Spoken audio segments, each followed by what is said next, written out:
The Goulburn is something I'm very proud of, that we've actually answered the question. We proved the old anglers right, there were trout cod there.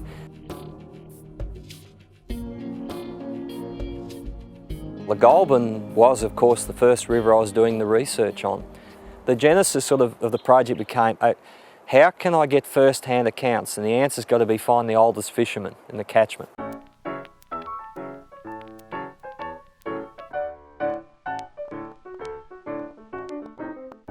I got on a gentleman who lived at Jamison, which was right up the top of the Goulburn River. Max Matthews was his name, and his father was a keen fisherman and grew up on the Howcor River, and Max started spinning the same stories, you know, the rivers being full of blue-nosed cod and Macquarie perch, and he saw the changes in his lifetime, he saw them disappear. Further down the river I ran into somebody who I'd met many years earlier, Russell Stillman at Alexandra.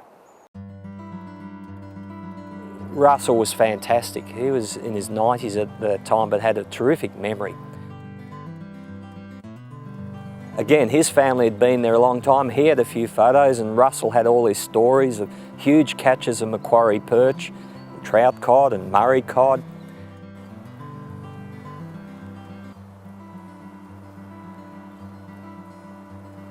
An interesting anecdote that comes from the Goulburn River was I was still trying to find more photos. I think photos are just powerful evidence. You can look at them, there's people looking back at you through time, the fish are there, the whole scene.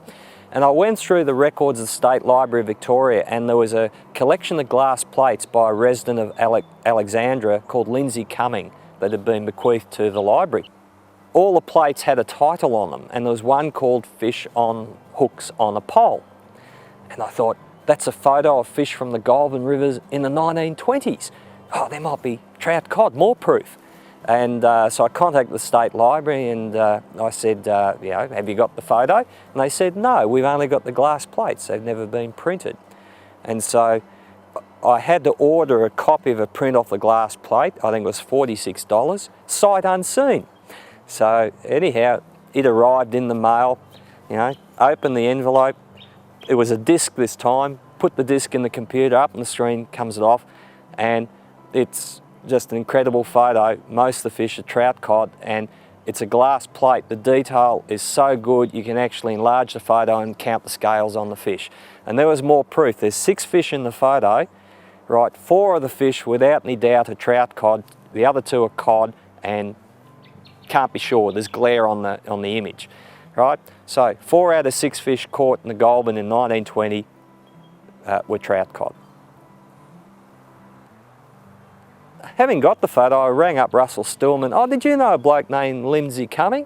And he said, oh yeah, I knew Lindsay. I got a hold of a photo of this catch of cod from the 1920s. And he said, yeah, I know the photo. And I said, where was it taken? So he actually told me the location. The fish were caught in an area called the Breakaway, which is where the Acheron River runs into the Goulburn. I got a lot of information on the Goulburn, I suppose it's my stamping ground, was Ron Bain at Seymour. And he was, I think, 88, not out at that stage, and he's still alive. Ron recalled stories how, this would be about 1928, 29, that his family used to go up to Alexandra, put a boat in, and they would do a boat trip all the way down to Seymour, 2 or 3 days fishing. And he said just how much he loved it. And I said to him, what did you catch? And he said, oh, blue nose and brim. And it was the same story. He said there were so many of these blue nose cod, trout cod as we know them today. He said, we did catch Murray cod, but you hardly noticed them in amongst all the blue nose. They were the prevalent fish. The other type of cod, the blue nose, was caught in Jamison. Very different head, looked like a cannibal, different colour and markings.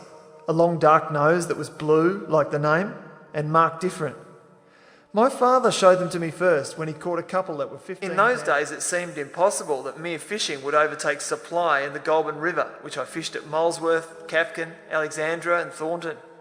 In these stretches of the Goulburn in those days at Christmas and Easter, it was estimated that the campers numbered 500 to the mile of river. They came from Melbourne by train, and the local farmers carted their camping gear to the river, and I have no doubt profited considerably by doing just that. It would seem at the time I remember about 1937, 38, a workmate told me a couple of years prior A group of fellas gathered after work for a barbecue and booze up at Picnic Point at Fraser Park on the Old Weir. They put in a gill net to get a feed and camped the night through. In the morning they couldn't retrieve the net, reckoned it was snagged. They backed the car down near the water and towed it. My mate reckoned every second mesh had a fish. What sort, I asked? Dunno, all colours and shapes. I was just the car driver, not interested in fishing.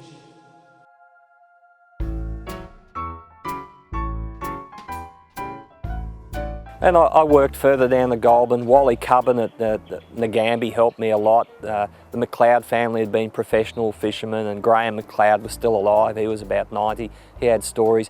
So I got a very comprehensive picture of the Goulburn River fishery. And the final pieces in the jigsaw on the Goulburn were newspaper articles from the National Library on many of the smaller streams that were going back to the 1860s and 70s. And so we've now got a fairly complete picture of the Goulburn River fishery and probably the best set of photos of any river.